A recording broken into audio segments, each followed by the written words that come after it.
Assalamualaikum warahmatullahi wabarakatuh. Jumpa lagi pada channel Belajar Seni Rupa. Nah, anak-anak, pada video kali ini kita akan belajar mengenai proses produksi bahan lunak alam. Nah, apa sih proses produksi itu? Jadi, proses produksi yaitu proses pembuatan karyanya, kemudian kita pasarkan atau dijual, ya. Jadi itu adalah proses produksi.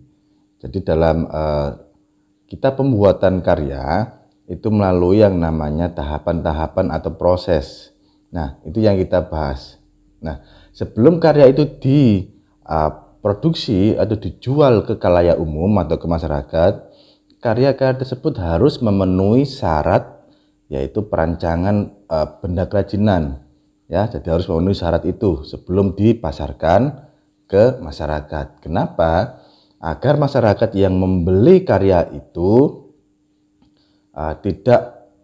yang pertama tidak kecewa, yang kedua tidak terjadi insiden atau dalam pemakaiannya tidak mengalami cedera, ya. Nah, apa syarat-syaratnya yang harus terpenuhi dalam pembuatan karyanya? Nah, yang pertama ada yang namanya faktor kegunaan atau utility, ya, bisa kamu lihat. Nah, kegunaan atau utility yaitu benda kerajinan itu harus mengutamakan nilai praktis. Apa sih maksudnya? Yaitu sesuai fungsi dan kebutuhan. Jadi benda-benda kerajinan yang dibuat itu yang pertama adalah harus memenuhi nilai fungsi. Ya, dibuat untuk apa sih? Ya, jadi itu kriya itu utamanya gitu, memiliki nilai fungsi yang dipakai oleh konsumennya atau masyarakat. Ya, contohnya gini, dalam pembuatan gerabah dari bahan clay atau tanah liat.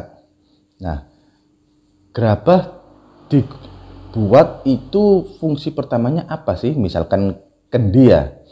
Nah, jadi membuat kendi itu fungsi utamanya adalah sebagai tempat minum, ya. Itu faktor kegunaan atau utility, ya. Jadi kendi dipakai untuk minum, yang perlu diperhatikan adalah apanya, yaitu misalkan dari pegangannya, ya, di pegangannya, ya. Jadi pembuatannya itu kalau untuk digunakan atau faktor kegunaan atau utility itu pegangannya pun harus kuat dan dipegang itu enak. Itu faktor kegunaan. Beda dengan kendi yang dibuat untuk dipamerkan, ya. Itu beda lagi. Kalau untuk dipamerkan untuk sebagai karya seni itu beda lagi. Mungkin bentuknya dirubah, tambahi ukiran dan sebagainya, ya. Jadi itu yang pertama, faktor kegunaan. Jadi harus mengutamakan yaitu nilai praktis atau sesuai fungsi dan kebutuhan itu. Paham dari sini, ya? Nah, kemudian yang kedua ada yang namanya kenyamanan atau comfortable. Kenyamanan atau comfortable. Tahu comfort atau comfortable? Nyaman. Nah, jadi artinya yaitu benda kerajinan itu harus nyaman digunakan atau dipakai oleh pemakainya atau konsumen, ya.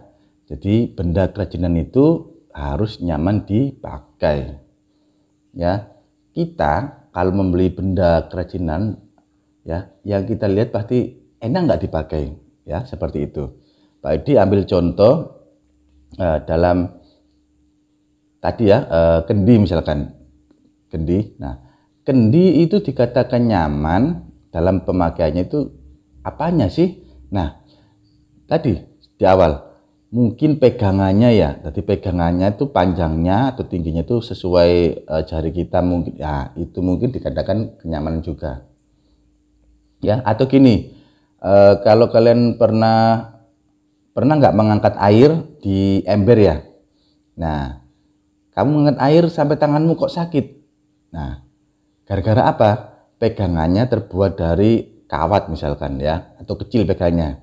Jadi dipegang sakit, itu faktor kenyamanan, ya. Nah, kenyamanan tersebut itu harus diperhatikan oleh si pembuatnya atau si pemproduksinya, ya. Misalkan kalau ember atau bak tadi yang fungsinya untuk memuat air banyak misalkan, jadi yang diperhatikan mungkin pegangannya ya, jadi nggak terbuat dari kawat saja, tapi mungkin terbuat ya dari kawat tapi dikasih lapisan yang empuk misalkan ya, atau lapisan yang lebih besar menonjol, jadi buat tangan kita itu kalau membawa itu tidak sakit ya, jadi nyaman dipakai.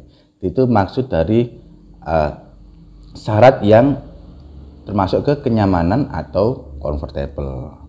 Nah, kemudian yang ketiga ada keluasan atau flexibility, fleksibel ya. Nah, keluasan itu adalah benda kerajinan itu harus serasi antara bentuk dan wujud benda dengan nilai guna. Artinya apa? Jadi karya itu dibuat dari segi bentuknya atau wujud itu harus pas dengan nilai gunanya atau fungsi. Ya, contohnya apa? Keranjang buah ya. Kamu pengen beli keranjang buah, ingin kamu isi buah-buahan untuk menjenguk seseorang yang sakit misalkan. Nah, keranjang buah yang dikatakan fleksibel atau luas dalam pemakaiannya yaitu apa? Ya. Jadi kalau diisi buah itu kita bawa itu nggak mudah tumpah ya, mungkin dari volume atau kedalaman keranjangnya ya, keranjang anyam misalkan itu. Dikatakan nggak luas itu apabila jika kita bawa itu keranjangnya kita isi itu mudah tumpah isiannya ya, mungkin dari volumenya keranjang itu yang pendek ya, jadi buah-buahnya itu lebih menonjol ke atas, jadi kita bahwa itu mudah tumpah, itu termasuk ke keluasan atau flexibility ya, paham dari sini ya itu. Nah, keempat yaitu ada namanya keamanan atau safety ya. Safety, karya kerajinan yang dibuat dan dipasarkan ke masyarakat itu harus aman ya, harus aman dulu. Kalau nggak aman atau melukai si konsumen atau pembeli, maka pembeli dapat menuntut orang yang membuat karya tersebut. Misalkan gini, dari bahan misalkan kayu bambu ya, bambu misalkan, bambu kita anyam ya, kita anyam, kita jadikan keranjang juga. Nah, ini contohnya. Nah, dikatakan aman apabila kita membawa keranjangnya itu tangan kita nggak terluka ya, nggak terluka oleh bambu. Bambu kan kalau kita tahu kita belah gini, bagian sisinya tajam nak.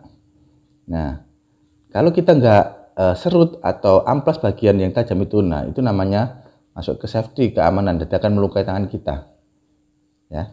Jadi itu, jadi kalau kita membuat karya ingin kita produksi, kita jual ke masyarakat harus memenuhi syarat keamanan atau safety ya, nggak boleh nggak aman ya. Orang yang pembeli itu menggunakannya itu terasa aman, nggak melukai mereka. Itu. Nah, kemudian yang kelima ada keindahan atau estetika. Ini penting. Jadi selain yang pertama tadi faktor kegunaan, jadi sesuai fungsi kebutuhan, ya berarti bentuknya itu sesuai fungsinya. Kalau kendi yang untuk tempat minum itu aja, jadi dibuat bentuknya bulat, ya gitu aja. Selatnya yang pernah kita tahu kendi itu. Nah, selain itu harus memiliki keindahan atau estetika. Maksudnya apa? Orang mau membeli karya selain melihat nilai fungsinya, itu dilihat dari keindahannya atau bagus tidaknya karya tersebut. Ya, misalkan si pengrajin kendi itu, kendinya itu ditambahkan karya lukis atau gambar. Jadi digambar ragam hias misalkan, sulur, tumbuhan rambat ya. Nah, sehingga orang membeli itu menarik ya. Jadi yang kendi polos sama kendi yang ada lukisannya itu harganya beda ya. Orang pasti cenderung kalau mereka beli itu memilih ya. Jadi mereka paling memilih yang bentuknya unik atau bagus ya itu. Atau gagangnya dibuat kayak agak melengkung ya. Pokoknya itu dibuat estetis bentuknya ya. Itu membuat masyarakat lebih tertarik membeli karyanya. Ya, tadi selain punya nilai praktis atau sesuai fungsi, juga harus memenuhi nilai estetikanya, keindahannya. Jadi itu, ya. Jadi syarat perancangan benda kerajinan itu ada 5, Pak diulang. Yang pertama ada kegunaan atau utility sesuai fungsinya. Yang kedua ada kenyamanan atau comfortable. Jadi karya yang dibuat itu harus nyaman dipakai. Yang ketiga ada keluasan atau flexibility dalam pembuatannya, bentuk dan nilai guna itu harus serasi. Yang keempat ada keamanan atau safety, jadi dipakai itu nggak melukai. Dan kelima ada keindahan atau estetika sebagai daya dukungnya ya. Karya itu harus indah. Kalau membuat karyanya jelek, orang pasti nggak mau beli. Paham dari sini ya? Nah, sekarang kita lanjutkan ke kemasan produk kerajinan bahan lunak ya. Jadi sekarang kita membuat kemasan. Tadi kita belajar tentang produksi, syarat-syaratnya itu apa saja. Sekarang kita lanjutkan ke kemasannya ya, kemasan produk. Jadi karya itu dibuat, itu harus dikemas dulu ya sebelum dipasarkan. Nah, apa sih maksudnya? Yaitu pembungkus yang berguna mencegah atau mengurangi terjadinya kerusakan pada bahan yang dikemas. Jadi kita bahas hari ini adalah kita mengenal pembungkusnya. Jadi yang namanya kemasan itu adalah pembungkus untuk mencegah dalam hal mengurangi terjadinya kerusakan pada bahan yang dikemas. Jadi karya itu kita kemas, kemudian kita jual ya kepada si pembelinya. Dan dalam proses membawanya itu nggak mengalami kerusakan karyanya. Jadi itu yang kita bahas. Nah, yang pertama ada kita bicara fungsi dari kemasan sendiri. Apa sih fungsi kemasan? Kita tiap membeli produk pasti ada kemasannya, ya pasti itu. Nah, fungsi yang pertama ada yang namanya melindungi produk. Itu yang pertama, itu yang penting ya. Produk itu harus dilindungi supaya nggak rusak, ya. Nah, yang kedua sebagai identitas produk. Jadi kita membeli produk A atau produk B, pasti kemasannya beda. Itu yang membuat perbedaan ya. Jadi sebagai identitas produk atau label produk misalkan, atau nama produknya. Jadi kemasannya bisa dilihat dari kemasan, dari warna, dari bentuk kemasan ya. Itu adalah identitas produk. Nah, yang ketiga untuk memperindah produk ya. Jadi produk itu dikemas secantik mungkin agar masyarakat itu ingin membeli produk tersebut. Nah, yang keempat menambah nilai jual produk ya. Jadi perusahaan itu berlomba-lomba ingin membuat kemasan itu yang indah ya. Itu sebagai salah satu nilai jual ke masyarakat ya. Karena apa? Masyarakat ingin membeli sebuah produk itu pasti melihat dari covernya, bagian luar atau kemasannya ya. Itu kemudian yang kelima memberikan informasi cara penggunaan. Nah, ini penting ya. Jadi kita kalau membeli sesuatu ya, kita belum tahu cara pakainya, di kemasannya pasti terlihat atau menampilkan tutorial atau cara pemakaian. Ya, pasti itu. Silakan kamu cek barang-barangmu di rumah ya. Yang pasti ada pemakaian atau cara-caranya. Nah, kemudian keenam memberikan informasi tentang komposisi. Ini mungkin kemasan makanan ya.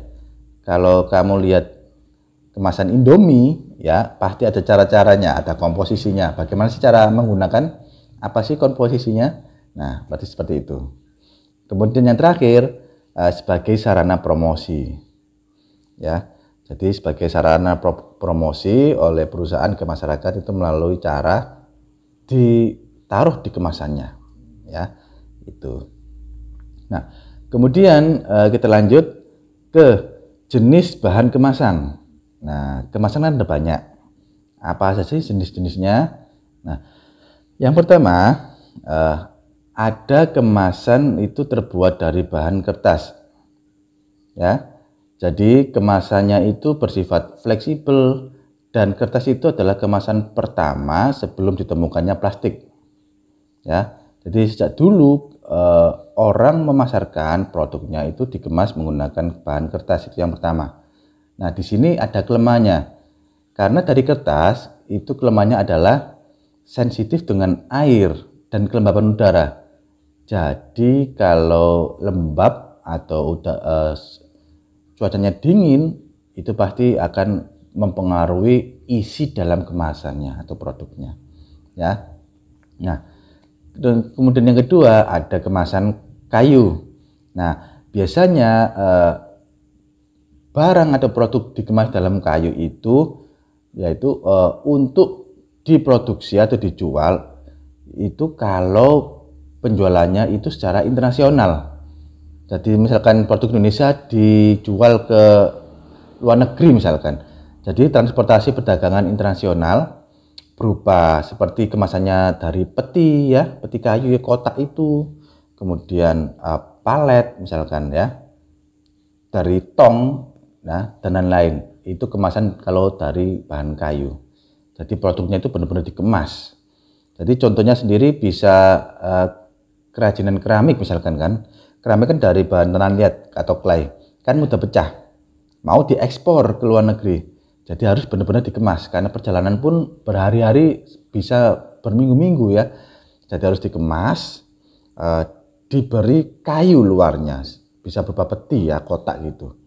Ya, dan dalamnya itu dikasih kayak kertas-kertas atau jerami. Ya, untuk mencegah goncangan biar keramiknya nggak pecah.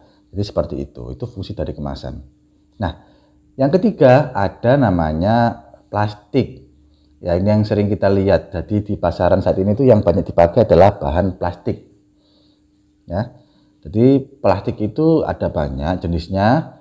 Salah satunya adalah dari polietilen, kemudian polipropilen, ada juga polyester, ya, dan nilon dan lain-lain ya, itu bahan-bahan plastik.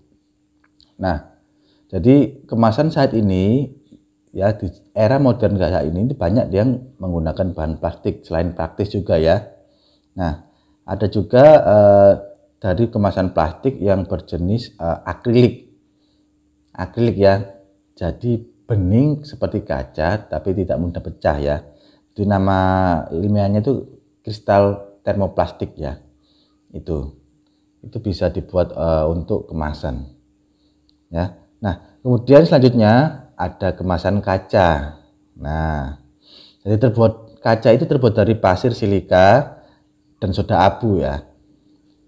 Banyak minuman yang dikemas dalam botol kaca ya, kayak Coca-Cola, apalagi Fanta dan lain-lain, banyak dikemas dalam botol kaca.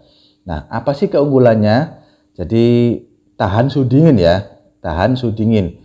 Dalam keadaan beku itu enggak merusak kemasan kaca tersebut, jadi kuat. Kemudian kemasan terbuat dari kaca itu membuat produknya itu awet. Misalkan minuman ya, tahan berbulan-bulan atau bertahun-tahun ya. Seperti misalkan minuman apa aja, Coca-Cola atau teh botol, sosro misalkan, kan awet ya, nggak mingguan bahkan berbulan-bulan karena dikemas dalam botol kaca tadi. Ya, dan kemasannya itu dapat digunakan kembali. Ya, jadi kalau kita ke warung-warung kan ada kemasan botolnya yang kosong, nah itu nanti kembali ke pabrik akan diisi lagi ya, itu botol kaca. Nah, kemudian yang kelima ada kemasan yang terbuat dari logam. Ya, jadi logam itu adalah bahan baja lapis timah. Ya, nah perkembangannya dari logam sekarang ke aluminium yang lebih ringan ya itu.